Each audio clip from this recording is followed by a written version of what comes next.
Alright people, don't forget to subscribe and hit the bell notification. That way you'll know when I upload the next video and you'll be supporting my channel. Follow me on Twitter. Every time I upload a new video, I'll be tweeting.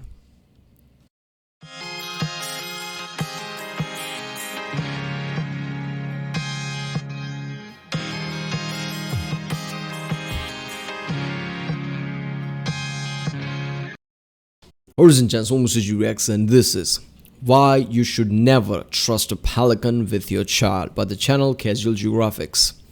Yes, another Casual Geographic video. This was, I guess, a week ago when this was released. Another one, I guess, what's there to say? All of the Casual Geographics clips are awesome. All the jokes are awesome, and lots of time it's point blank terrifying. I guess we'll see what happens here because I'm pretty sure this title alone tells us how terrifying it's going to be. But we'll see. Remember, if you like my reaction, don't forget to like and subscribe so I know which type of videos to react to more, I guess. Check out other reactions I did. There is a link in the description that has all of my videos. But I guess there are way too many of them. If it's too much for you, check out the cards as a playlist. It makes it easier, I guess. Alright, let's watch it. Yeah, I don't know if this is the most disturbing, but this is definitely top 5. This is Malgas Island, and up to 60,000 of these birds called Cape Gannets will nest here. But don't worry, I'm gonna get to it. So normally these parents take turns, with one going out for food with the other staying behind to guard the chick. But because of overfishing, oftentimes both parents will go out for food, leaving the chick all alone on the island. Which wouldn't be a problem if they didn't know that. Because groups of these white pelicans will fly over to the islands and then walk around looking for any unsupervised gannet chicks, so that they can grab the baby birds and eat them alive while they're still struggling. And sometimes they'll just push the parents out the way and then swallow the newborn children right in front of them. It somehow gets worse. Those same pelicans will fly back to their nest and vomit the half-digested, recently murdered baby birds for the pelican chicks to eat. And because Cape Gannets have no real way to defend themselves, pelicans have no reason to stop. And since pelicans obviously don't have teeth, those chicks' last moments were spent suffocating while being digested alive by stomach acid, only to get regurgitated and eaten twice. Dinosaurs never went extinct. They just rebranded with... Why did I felt that one way too much? Oh, that's just fucked up. Fuck you, Pelican. This is the start of the video. What's gonna happen in the next 9 minutes? Alright, let's back a bit. Don't wanna, I guess, destroy his joke here. Acid, only to get regurgitated and eaten twice. Dinosaurs never went extinct. They just rebranded with feathers. You know penguins will sell themselves, but like in that way? Let me explain. This is an Adelie penguin. If you hear a messed up penguin fact, it usually involves them. So basically, Adelies build their nests out of piles of pebbles, which means two things. Pebbles are a penguin's form of currency, and the penguin with the most pebbles is considered the most attractive. So female Adelie penguins will offer their bodies to males in exchange for a rock, and yeah, it's exactly what I'm making it sound like. Sometimes the female will give it up to a male in exchange for a pebble, even though she already has a mate waiting for her back at the nest. Scientists can't really confirm this, but it's believed the females do this so that if their mate gets packed up by a seal or something, they still have a backup. Doesn't stop there, because a lot of times the female will pretend to be interested in the single male, and right when the male thinks he's about to get it in, she takes the pebble and runs back to her actual mate. The best example I could think of is if you buy a girl a drink only for her to take it and bring it over to her man on the other side of the bar. Basically, these penguins pull a Cardi B, but, without the Cosby part. And before you feel bad for them, just remember that male Adelies have been known to have relations with injured females, chicks, penguin corpses. I don't know what to think here, that are penguins smart enough to have a currency like pebbles? Or are they being stupid enough to do that to begin with? I don't know what to think here. And one even hooked up with the ground. To completion. Penguins are dressed as Wall Street brokers, and they have the moral compass of one too.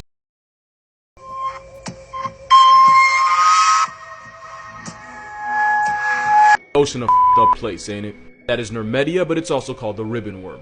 That thing that it's doing that's probably gonna get me a guideline violation. Yeah, that's how they eat. So that white stuff is proboscis, and they'll basically shoot it out over a crab or a clam or whatever this thing eats. Also, it gets trapped and can't escape. Some types even inject a paralyzing toxin so their prey can't move, and then they'll add digestive juices so they can digest their prey before it's even in their mouth. And then this worm sucks its proboscis back in while also pulling its prey towards its mouth. It's like Spider-Man with a vor fetish. And some worms can shoot out a web that's 30 times their body length. That'd be like a man eating with a 180-foot tongue with hands. So yeah, that's not a worm enjoying December 1st. That's not a worm shooting out its liquid daycare. That is a worm trying to eat a man. The more you know. Horrifying sound of a woman becoming a hashtag. That's not a woman. The biggest mistake you could make is going to save that woman. Because that's not a woman getting turned into a headline. That was a female mountain lion in heat. Female cougars will often make these shrieking, blood-curdling screams when they're in estrus. It's like their Batman signal. I knew that that's not a woman because no way Casual Graphics can add a real woman screaming audio on this, basically on his channel. Because I'm pretty sure, I don't know about all the YouTube guidelines, even though most of them are vague. That would definitely be a problem to him, I guess. So I knew it's some animal that making that kind of sound. For getting laid. Answering that call when it's not for you is how you meet Batman's parents. Of course, I'm exaggerating. Cougars are way more afraid of you and will probably go the other way if you pull up on them. What won't go away are the bricks in your pants after you try to be a hero and make eye contact with this walking steroid. I know it's not related, but I'm still gonna mention it. Tigers have been known to imitate the sounds of their prey to fool them into a false sense of security before they turn them into a hashtag. In fact, now that I'm thinking about it, this is a margay and they do the exact same thing with baby monkeys. Now, I'm not saying the cougars do it on purpose, but I am saying that nature is a bitch like that. Also, I forgot to mention that cougars tend to scream while mating. So if you're ever alone in bed and hear a woman on a Tinder date with Joe from you, don't worry. It's just cougars getting more action than you. It's just cougar getting action than you. There's a joke there somewhere. Okay. Tigers are terrifying, alright? First of all, look, there are, if there is any animal with half a brain, good enough, I guess, they will run away from humans, even though humans probably not going to do anything, right? A cat could screw up a human. Cat swiping a bit, claws and, leaving claw marks, and we're going to run away. Let's be honest. But most of the animals would basically run away from us. Animals like crocodiles, they won't run away because they know they have a spot in the water. They can run away in water if shit goes down or something like that. But if there is a land animal who just point blank, chase after you and wants to fight you, that's just terrifying, like tiger, right?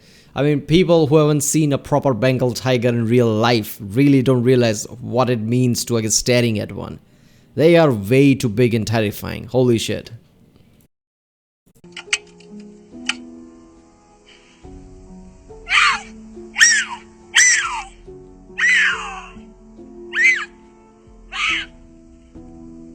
Okay, so here's why you and your dog should never go swimming with a kangaroo.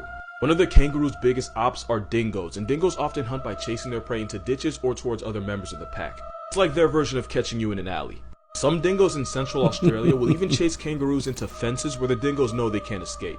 So whenever a kangaroo is being pressed by a predator, they'll instinctively head to the nearest body of water and then go in where it's deep enough for their arms to be underwater. I call this the f around and find out. If the dingo follows it, then the kangaroo will take its arms and force it underwater until it gives up or gives out. And since they've had years of practice, kangaroos are really good at it. My god, this is such a good fact. Dingoes basically fuck up the kangaroos, but kangaroos like smart. Oh, come in the water, I'll show you then. And kangaroo, shh, it's all gonna be fine, and just drowns it. This is just fucked up. The problem is the generational trauma of being constantly hunted by dingoes means kangaroos are born racist towards anything that even looks like a dog. Which is why kangaroos will attempt to reverse baptize any dogs that mess around and get too close. And if you go in trying to be a hero, they'll happily take the 2 for 1. That's of course assuming he doesn't just kick the soul out you first. Now, a lot of prey animals will run towards water to avoid problems, but this kangaroo is the problem. This isn't an invitation, it's an offer to get Uber to your ancestors. Go around and find out. A known creature gives a nigga. It's nothing. I'm just a simple kangaroo. I can't hurt you. Just come inside the water. Everything's gonna be fine. To a heart attack. What the fuck is that thing? It's a fucking bat! It's got the fucking virus! I both can and cannot fully That's a explain bat. what that is. It's called a colugo, but it's also known as a flying lemur, even though there's somehow 2 lies in that one name. They don't fly, they glide, and since they spend most of their lives in their trees, they basically just airdrop themselves from branch to branch. And it's not a lemur. Lemurs are primates, making them related to gorillas, chimps, and us. But this thing isn't a primate. Whoever named it would probably name an atheist faith. They use that stretchy membrane called a patagium to glide like flying squirrels, and they can travel 650 feet without stopping. That's 200 meters, or a little bit less than 2 football fields. But it's not a flying squirrel. There was a time people thought they were just God's rough draft of a bat, but colugos aren't related to bats either. And if you look at the order they're in, Dermotera, they're the only living members. It's like pulling up to a family reunion and finding out you're the only one left. And because their entire personality involves flying, they're too slow and awkward to survive on the ground, and for an animal that lives in the trees, they're pretty mid-climbers. They're so bad at life that being nocturnal is probably the only thing keeping them alive. Mother colugos will carry their babies everywhere for the first 6 months, which made some people believe it was a marsupial, like some type of deformed air koala. But it's none of those things. So what the f*** is it? Well, scientists performed genetic analyses on them, basically a 23andMe for a flying carpet, and it turns out their closest evolutionary relative are primates. It's pretty much the closest you can get to primates without actually being one. Which means this dehydrated Dollar Tree chipmunk is more related to you than it is to an actual squirrel or bat. The more you know. Are you having a good day today? Well, don't, because we just found... Alright, I thought it was a bat. It looks like a bat. Probably close to a bat in family. I don't know. If I saw that, I would think of a bat because that, you know, that claw type of, you know, not claw, that wing type of thing that it was doing in front of it. Bats do that. That's why Batman does that, you know, hand thing, because it kind of looks similar to that. So, I mean, yeah, if I saw that, I would be like, what the fuck? It's bat probably, or something like a bat. I don't know. Found out there's venomous sharks swimming in the Thames River in London. You know sharks, right? You know those things with a built-in they don't need GPS venom. And smell blood from another area code? With a bite kinda like getting hit with a truck with teeth. Nature said it gave them venom and decided to make it our problem. Now, as a rule, you'd normally expect this kind of nonsense from Australia, so the fact that it's in London makes me really think it's God giving us the middle finger. The worst part is, we really shouldn't be surprised. God is like, wait a minute. Britain is still surviving after all this year? That's not right. Let's just give them venom sharks. That's what the God did right there. Like, Empire survived this long? Come on. Sharks came up all Saturn. I know Romans survived longer, but still. Single because they're older than its rings, along with most dinosaurs and trees. I'm not even surprised they evolved venom. I'm just surprised it took me this long to find out. Now, to be fair, the sharks are taupe sharks. And taupe sharks are about 6 feet long, 80-something pounds, and they've never been known to attack a human. But they also found venomous spur dog sharks. And they have venom-producing spines that can cause pain and swelling in humans. Apparently, in 2009, a man was sent to the hospital after one of these sharks allegedly impaled his forearm with a spine. And there's even more venomous sharks out there, like the dogfish and smoothhounds. Now, the chances of a venomous shark being in your obituary are very, very low. Yeah. You're actually more likely to get turned into a hashtag by a vending machine or a very pissed off ex. But we can now add sharks to the list of animals that are venomous for no reason. Here's why hanging out with flamingos can be really bad for your health. And shout out to... Or simply just falling down a stairs, driving a car, being in an accident or something stupid like that. Because that's what our species at right now. We are living such a luxurious life compared to the past, you know, hundreds of thousands, millions of years of, you know, basically every type of species there was. We are literally out of the food chain, right? We don't have a predator, right? Because we have nukes, who's gonna be our predator. So we are living such a luxurious life that we die by falling down the stairs, just driving and hitting a tree or something. So, you know, shark attacks are going to be rare, definitely.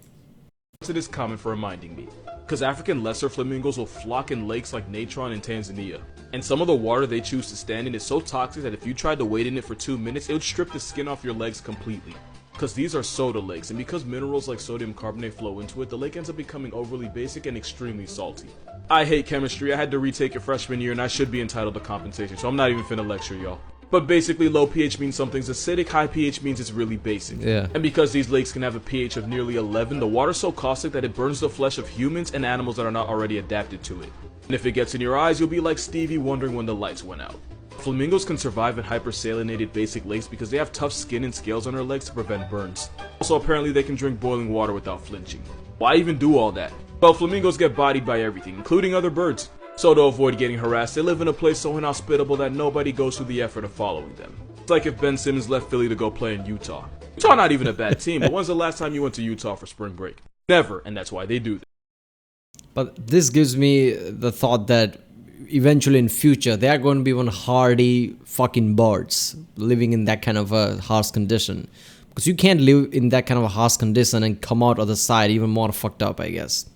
So, you know, along the way in future, because of evolution, they are gonna turn out to be some deadly birds. I swear I wasn't gonna make this video, but Buddy triple dared me, so here's how f***ed up Lion King would be if it was a little more accurate. This might have been the end of the movie. Baboons will kidnap unattended lion cubs, and that usually ends with one less lion. Obviously, I know Rafik is a manjul, you can delete the comment you're probably typing, but primates have a natural hatred towards big cats like lions and leopards. Which means this scene would have sent the movie to the credits and turned Simba into initials on a Twitter bio. As the new head male, the first thing Scar would have done was just rising and bam. Oh, I'm sorry. I just dropped you. Murder Simba and Nala, since when new males take over, they destroy whatever cubs the previous male left behind. Which leads me to the next fact: Simba and Nala would have been half siblings because they would have had the same father. Most lion prides only have one male that's allowed to mate. Sometimes the lionesses get something on the side, but typically their options are restricted to one. Which means this scene would have required a lot of therapy. Family therapy. Meerkats are one of the most murderous animals in the world, and that's not even a joke. There was a study done to see what mammal commits the most murders, and the animal at the top, yeah, about 20% of meerkat deaths were caused by another meerkat. And now we know why Timon was on his own. Also, Simba would have been kicked out of the pride regardless. Because where lionesses spend their lives in the pride they were born in, males typically leave after 2 to 3 years, and it's usually the head male that drives them out. Which means Mufasa would have likely been the one showing Simba the door. Am I overanalyzing a kid? That shit. Which means Mufasa would Dad, what's the shadowy place? have likely been the one showing. Your new place. Get the You see that place, son? Yeah, that shadowy place. What's that shadowy place? Yeah, that's where you need to go. Get the fuck out. Simba the door. Am I overanalyzing a kid's movie? Maybe, but he dared me, so it's not my fault. Oh, come on. It just yeah. Why you should never trust a pelican with your child. Oh god, I remember that clip. Oh, that clip is just horrifying all around. Making mealtime. In that fucking clip, those pelicans are eating those birds. Not just that, but going back and feeding the same birds to their baby birds, I guess. That's just ugh. That's just nightmarish. I hope I don't see that in my nightmare dreams or whatever. But yeah. Alright people, if you like my reaction, don't forget to like and subscribe. So I know which type of videos to react to more, I guess. Follow me on Twitter. There I'll be tweeting every time I upload a new video. You know, because I upload 6-7 videos a day, and YouTube only sends 3 notifications, so you might miss one of the videos that you asked me to react to or whatever. So definitely check out the Twitter. It's in the description. Just go to the link, and yeah, I'll see you next time.